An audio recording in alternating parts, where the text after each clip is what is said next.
The Xbox Series X and S could dominate this holiday season, and developers continue to weigh in on the benefits of Xbox Game Pass.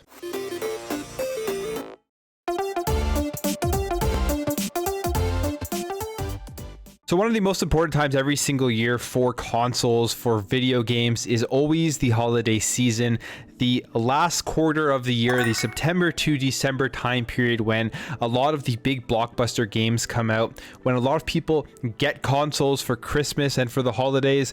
And this is when these companies really have to shine in order to get consumers to go out and purchase their console and to push more units. It seems like from the start of this next generation of consoles, at the beginning of this release, a lot of people were saying that the Xbox wasn't releasing anything in terms of first party games, and this was going to really hinder the console sales for the Xbox Series X and S, and we've completely seen that it has not affected it at all because of the great offerings that is already available when you pick up an Xbox, which is Game Pass and the backwards compatibility stuff, and just the tons of games you instantly have access to. On the other side, with the PS5, there was the release of Demon's Souls and Spider-Man Miles Morales, which were the big games to come out if you were to purchase a PS5 on day one.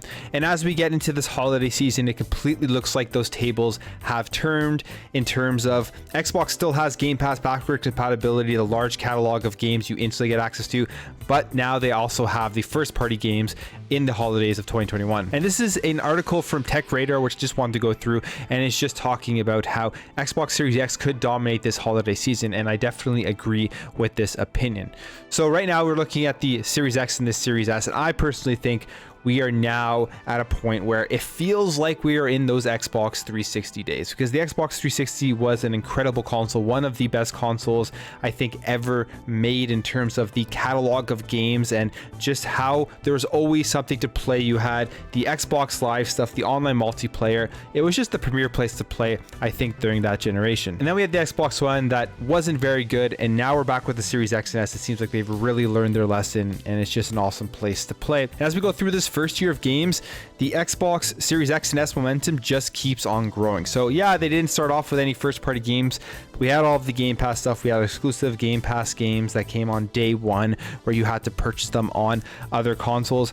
And then now we go into the holiday season. We're going to be ending off with Forza Horizon 5, which looks absolutely amazing, and Halo Infinite, which again, besides all of the fake outrage out there about the multiplayer stuff, looks like it's going to be a great game. And as somebody who owns a PS5, I'm sitting here wondering, going into this holiday season, if I'm even going to be picking up my PlayStation 5, and the answer is probably not until February of 2022 when Horizon Forbidden West comes out. And this has a lot to do with the fact of how Sony handled really the first year of the PlayStation 5, promising lots of games that were supposed to come out in 2021 and did not come out in 2021, as well as promising games that were going to be non-cross-generational and end up being cross-generational, such as games like Gran Turismo 7. And then we think of the big hitters on PlayStation this holiday season. One of the biggest games that they are going to be getting is going to be a timed exclusive, which ironically is from Xbox Game Studios. And then there is the Death Stranding's Director's Cut, which they are also getting on September 24th, 2021.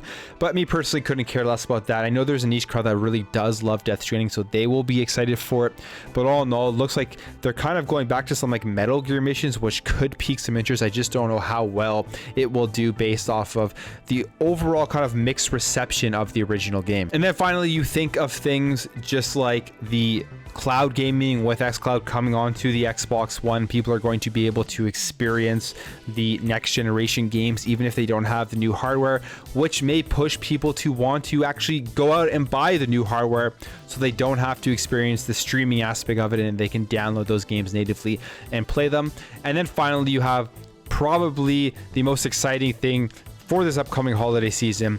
Well, Halo Infinite, the game, is going to be really exciting, but the actual limited edition console with how beautiful that is, and then the limited edition Elite Series 2. I think that even though the actual hardware itself is limited in the fact that it's really hard to get, they sold out right away, I think that we'll have more regular Xbox Series X's and S's available during the holiday season. I'm sure they're trying to ramp up that production and doing whatever they can to have more stock available than usual so that they can sell them for Christmas gifts, for parents buying them for their kids and all that kind of stuff.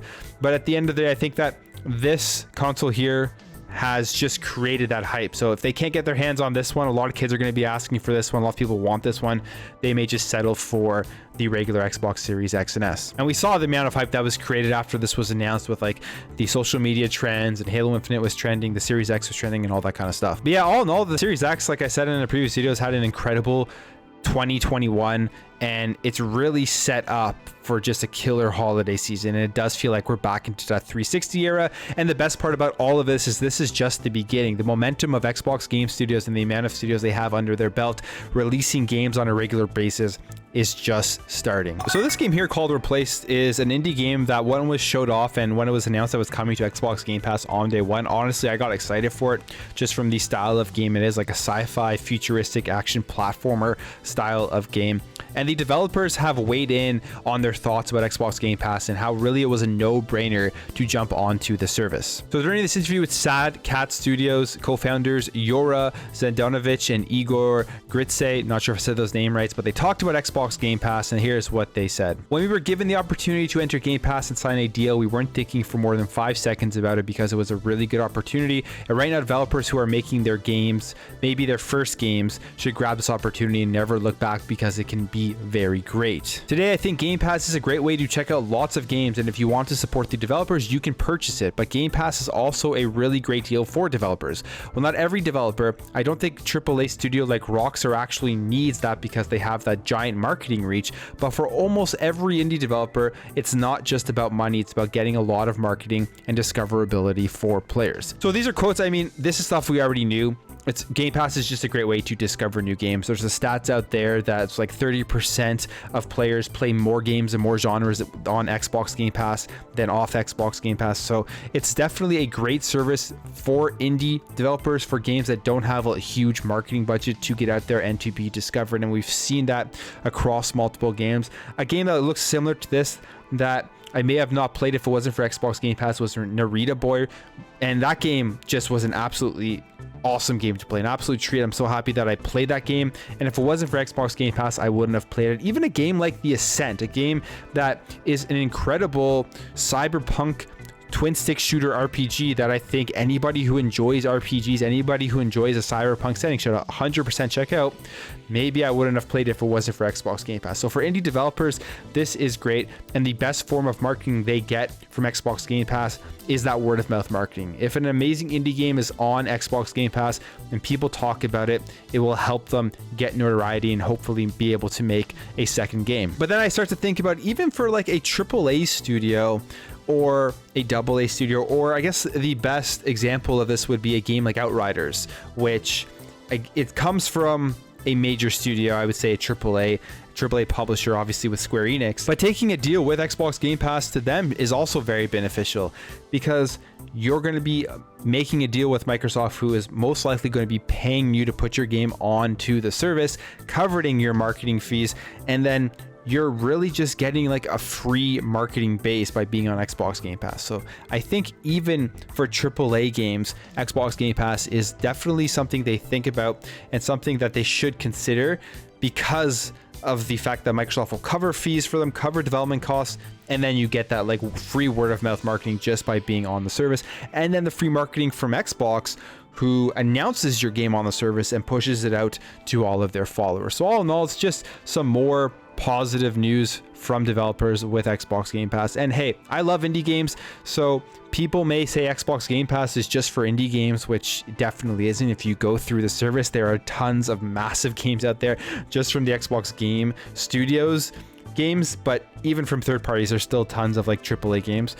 But for somebody like me and other people out there who love playing these just unique indie games, I mean, this is always something to be excited for, because we're going to see a lot more of this stuff coming onto the service. Anyways, guys, that's it for me. Let me know what you think about this in the comments below. Do you think the Series X and S is going to dominate the holiday season? And what do you think about the comments from the replaced developers on Xbox Game Pass? If you enjoyed this video, make sure to hit that thumbs up button. If you're new here and you like what you see throughout this video, I'd really appreciate you hitting that subscribe button to help this channel grow and help grow this community so we can have great conversations in the comments below. Thank you again for watching. Thank you for your support, and I'll catch you in the next video.